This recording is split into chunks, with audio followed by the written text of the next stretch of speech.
Okay, if you're gonna do some interesting street photography or people shooting in crowds, a lot of them get annoyed. Doesn't matter what size the camera you're using is.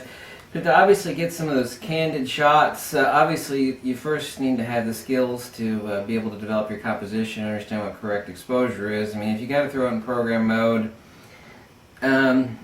preferably, obviously, aperture priority or shutter priority. But one of the tricks I've been using since day one is that I'll pretend that I'm a goofy shooter, shooting X. If I'm always looking out of the corner of my eye for interesting shots to take, and to capture the moment and not let somebody get clued in as to what you're doing, because once that's the case, you've ruined your shot.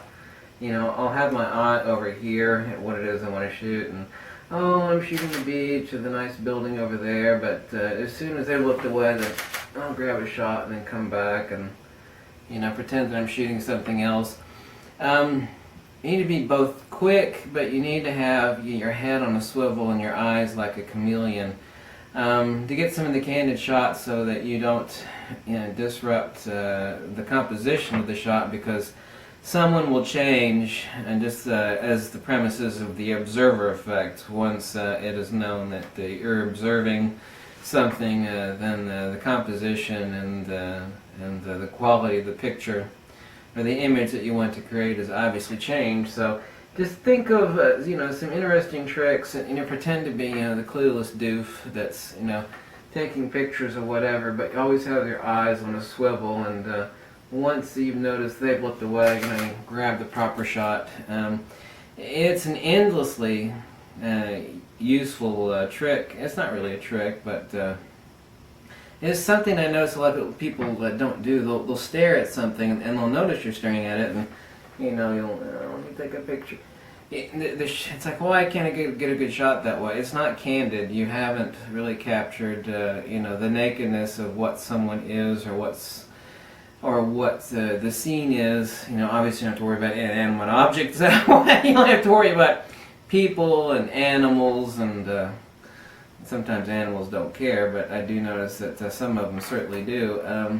But people, they change, and you need to be fast on the shutter, and you need to have the ability, either in manual or aperture or shutter priority, to be able to capture the scene really quickly without them noticing what you're doing. And as far as creating good images where you've captured the essence of what something is, once they see that you're taking the shot, I mean, you gotta develop the speed, and speed, unfortunately, is a bad thing.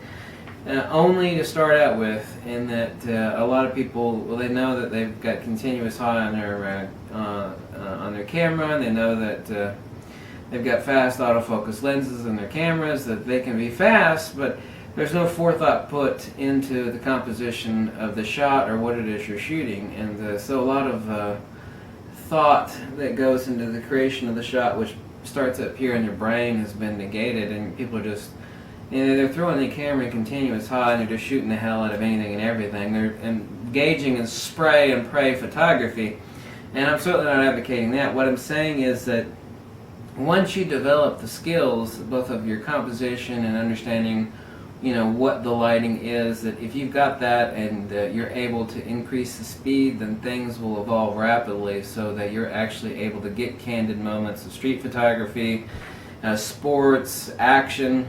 It's not really an issue in sports, but action shots, candid people photography, babies and whatnot, and animals to a certain degree. So that's really important, and it's a skill worth developing, but you cannot obviously sacrifice your compositional skills for sake of speed and start engaging in spray and pray photography, where you just throw your camera and it's like, well, I'm going to throw it in program mode at continuous high and start spraying and praying on everything, and it's like, well, I got 1,000 shots here, one of them's kind of decent.